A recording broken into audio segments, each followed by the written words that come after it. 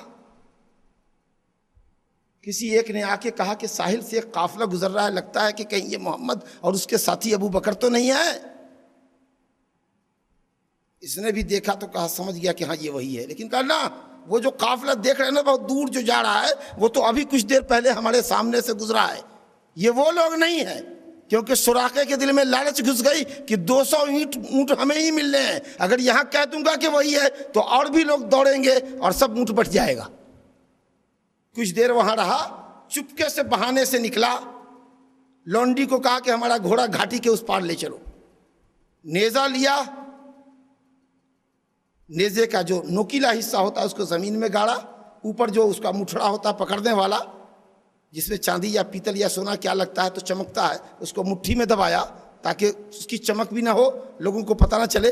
گھاٹی کے اس طرف جا کر کے سراقہ گھوڑے پر بیٹھتا ہے، ایڑ لگایا، ایک دم رائڈر کی طریقے سے بھاگتا ہوا پیچھے جا کر کے نبی صلی اللہ علیہ وسلم سے مل گیا۔ نبی صلی اللہ علیہ وسلم تلاوت فرما رہے ہیں، چل رہے ہیں پورے اطمینان کے ساتھ۔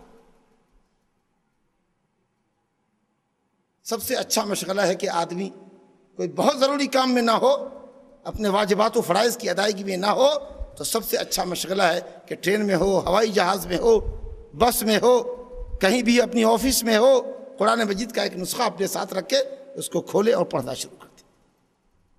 ابو بکر صدیق رضی اللہ عنہ نے پلٹ کے دیکھا، کہا سراقہ مدلجی، عرب کا پٹھا پہلوان پیچھا کر رہا ہے، نیزہ لیے ہوا ہے، یا رسول اللہ ایسی صورت، کہا لا تحزن ان اللہ معنا، اللہ ہمارے ساتھ ہے، کیوں پریشان ہوتے ہیں؟ بس سراقہ قریب تھا کہ جھپٹے کہ اس کے گھوڑے کی ٹانگیں دھس گئی زمین میں اور گرا وہ منہ کے بل۔ کہا یہ کیا ہوا؟ اٹھایا گھوڑے کو، ڈانٹا تو خیر پاؤں نکل گیا۔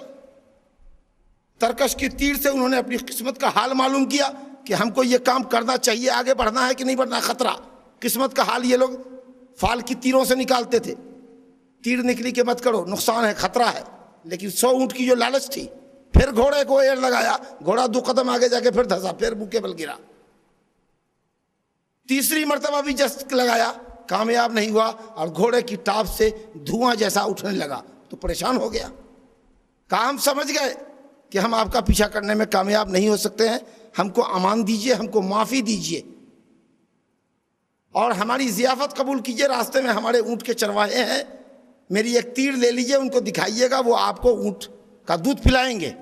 آپ نے کہا ہمیں تمہارے کسی تعاون کی ضرورت نہیں ہے، اگر کچھ کر سکتے ہو تو یہ کرو کہ تمہارے راستے میں جو بھی ہمارا پیچھا کرتا ہوا آ رہا ہے اس سے ہمارا معاملہ پوشیدہ رکھو، کہو اس راستے میں دور تک میں ہو کر آیا ہوں، کوئی قافلہ نہیں جا رہا، اتنا کر سکتے ہو تو کرو۔ کہا تو آپ ہمارے لیے امان کی پٹی لکھ دیجئے۔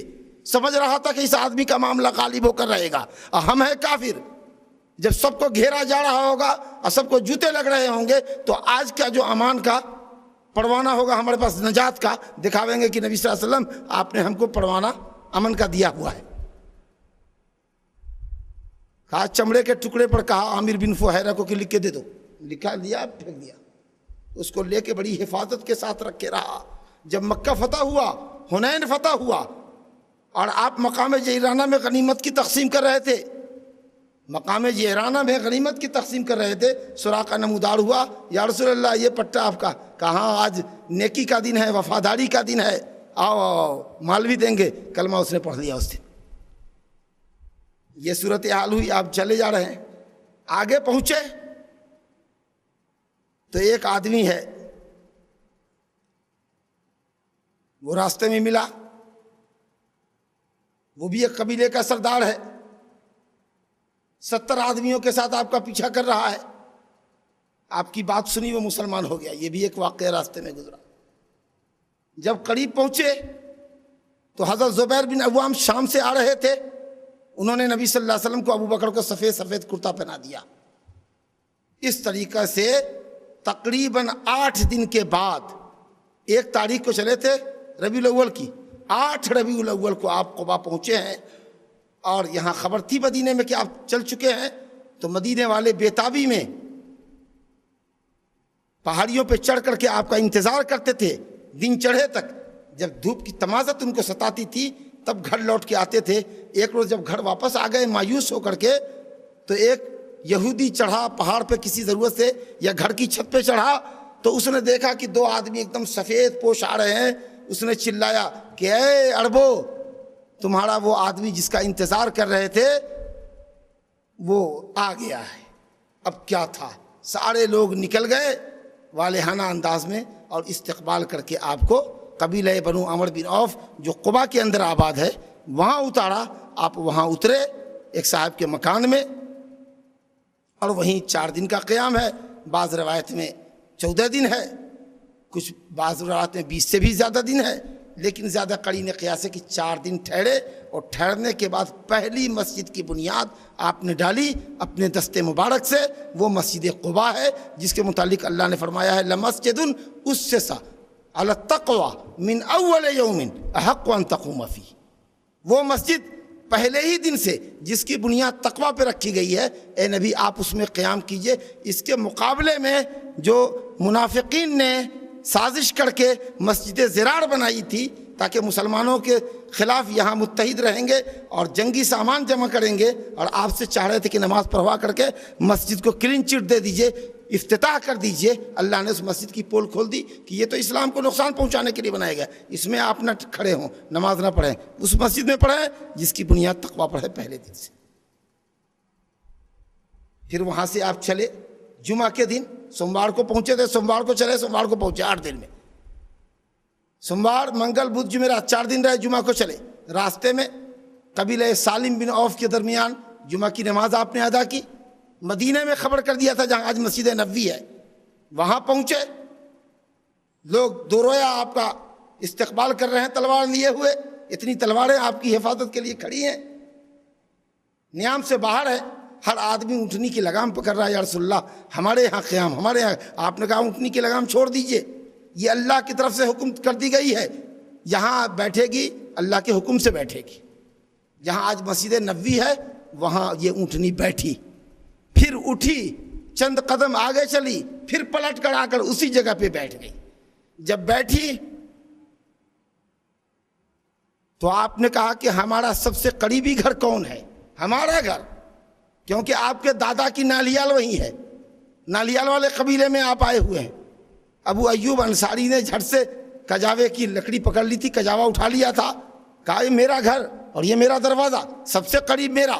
کہا اچھا ٹھیک ہے تو میں آپ ہی کے یہاں ٹھہرا. اسد بن زرارہ نے اونٹنی کو کہا چلیے اگر ہم آپ کی مہمان نوازی نہ کر سکے تو اس اونٹنی ہی کی مہمان نوازی میں کروں جو آپ کو لے کر آئی ہے. اسد بن زرارہ اونٹنی لے گئے, کجاوا لے گئے. ابو ایوب انصاری رضی اللہ عنہ آپ نے کہا کہ ٹھیک ہے میرے بستر کا, میرے آرام کا انتظام کیا جائے, اور وہاں آپ نے قیام فرمایا. اس کے بعد کے جو مسائل اور جو مراحل ہیں انشاءاللہ اس کا ذکر آگے ہوگا, لیکن تھوڑا سا 5 منٹ کے لیے توقف کیجیے. حضرت ابوبکر صدیق اکبر کا کردار اس سفر ہجرت میں آپ نے ملاحظہ کیا. رب العالمین نے ثانی اثنین اذ ہما فی الغار سورہ توبہ آیت نمبر 40 میں کہا, 2 کا دوسرا, ایک نبی صلی اللہ علیہ وسلم, دوسرا ابوبکر صدیق رضی اللہ عنہ, کوئی اور دوسرا ہے کیا؟ بولو بھائی. اذ یقول لصاحبہ لا تحزن ان اللہ معنا, نبی صلی اللہ علیہ وسلم اپنے صاحب کو کہہ رہے ہیں, ساتھی کو, مت گھبرائیے اللہ ہمارے ساتھ ہے. وہ صاحب کون؟ ابوبکر صدیق.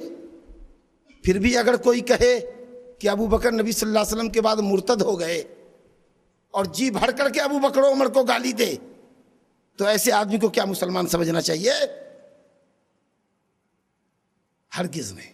نبی صلی اللہ علیہ وسلم نے فرمایا کہ میں ہر شخص چکا گیا, جس نے بھی زندگی میں مجھ پر جو احسان کیا میں نے چکا دیا, سوائے ابوبکر کے کہ اس کے احسان کو تو اللہ ہی چکائے گا, میں نہیں چکا سکوں. آپ نے فرمایا کہ اگر میں کسی کو خلیل بناتا, ایسا دوست جو میری رگوں پے میں سمایا ہوا ہو, تو میں ابوبکر کو بناتا. لیکن افسوس یہ ہے کہ اللہ نے بھی مجھ کو خلیل بنایا ہے, تو اب مجھے کسی کو خلیل بنانے کا آرڈر نہیں. پوچھا گیا یا رسول اللہ دنیا میں سب سے محبوب کون ہے آپ کو؟ تو آپ نے کہا ابوبکر. اسی کے ساتھ حضرت علی کی بھی زبردست منقبت ہے. ہم الحمدللہ وہ لوگ نہیں ہیں جو آل بیت کے ساتھ گستاخیاں کریں. آل بیت پر کی محبت کو ہم جزو ایمان سمجھتے ہیں.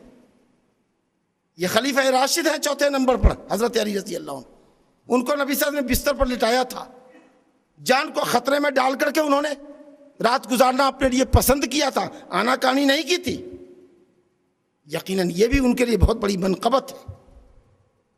اللہ تعالیٰ ان سے اور ان کی نیک اولاد ایماندار اولاد سے راضی. تمام صحابہ سے اور آل بیت کے مومنین سے ایمان محبت کرنا ہم اہل سنت والجماعت کے ایمان کا لازمی جز ہے. دوسری بات یہ, عربوں کا بھی عجیب مزاج تھا مکے والوں کا.